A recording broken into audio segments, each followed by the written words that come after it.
आज हमें थोड़ा सा बादल थोड़ा सा पानी सीरियल में देखने को मिलेगा कि अर्जुन काजल को बार बार कॉल कर रहा था, लेकिन काजल फ़ोन नहीं उठाती है और काजल भाभी की कही हुई बातों को याद करती है। और अब उसे समझ में आ रहा है कि श्रेया और अर्जुन के बीच क्या चल रहा था और अर्जुन उसे बार बार झूठ बोल रहा था और काजल को ये सब कुछ समझ में आ गई है।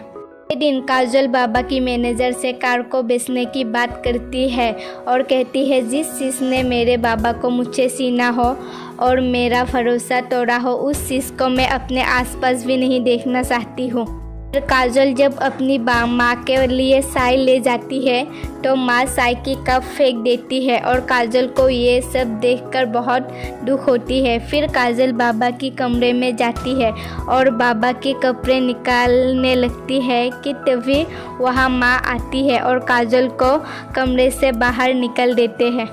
काजल के घर पर अर्जुन और उसके परिवार वाले आते हैं और अर्जुन कहता है कि यह शादी कैंसिल नहीं हुई है, बाबा के देहांत के बाद बस थोड़ी पोस्टपोन हुई है। फिर अर्जुन के बाबा भी कहता है कि हमने तो कार के लिए मना ही किया था, लेकिन काजल की बाबा ने ही हमें फोर्स किया था। काजल को ये सब सुनकर बहुत गुस्सा आती है और काजल वहाँ आते हैं।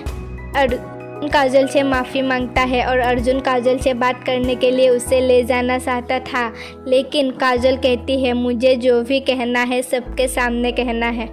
अर्जुन कहता है तुम्हें कुछ भी कहने और सुनने की ज़रूरत नहीं है, मैं हर कदम पे तुम्हारे साथ हूँ काजल। काजल कहती है किस हक से तुम मेरे साथ हो अर्जुन, मैं तुम्हारी शक्ल भी नहीं देखना चाहती। कहती है तुम सिर्फ मेरे बाबा के कातिल नहीं हो, एक नंबर के धोखेबाज हो तुम। काजल की माँ उसे चुप रहने को कहती है, लेकिन काजल चुप नहीं रहती है और कहती है मुझे सब पता चल गया है अर्जुन, क्यों तुम मुझ जैसी सिंपल लड़की से शादी करने का नाटक कर रहे हो कि तुम अपनी भाभी से प्यार करते हो। बात सुनकर अर्जुन के घर वालों को गुस्सा आते हैं। फिर अर्जुन कहता है बहुत ज़्यादा बोल रहे हो तुम काजल। काजल कहती है जो रिश्ता टूट गई है वो वापस कभी नहीं जोड़ सकता और काजल अपनी हाथ से रिंग निकालते अर्जुन के हाथ में दे देते हैं और उन्हें घर से निकल जाने को कहती है। वो सब गुस्से से वहाँ से चली जाती है और अर्जुन सोचने लगता है कि अब देखना काजल मैं तुम्हारी कैसे दिखाता हूँ। दोस्तों एपिसोड यही ख़त्म होती है। अगर मेरी वीडियो पसंद है तो वीडियो को लाइक ज़रूर करना।